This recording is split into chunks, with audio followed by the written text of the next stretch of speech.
Let's learn about Python's equality operator. Which of these symbols is used to check if two values are equal in Python? Let's examine each operator. The single equals sign, equals, is actually Python's assignment operator. It's used to assign values to variables. The triple equals sign, equals equals equals, is not used in Python at all. This operator is actually from JavaScript. The double equals sign, equals equals, is Python's equality operator. This is what we use to check if two values are equal. Finally, the exclamation equals is Python's not equal operator. It checks if two values are different.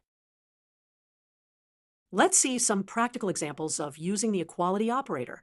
So remember, in Python we use the double equals sign, equals equals, to check if two values are equal. The single equals is for assignment, triple equals isn't used, and exclamation equals checks for inequality.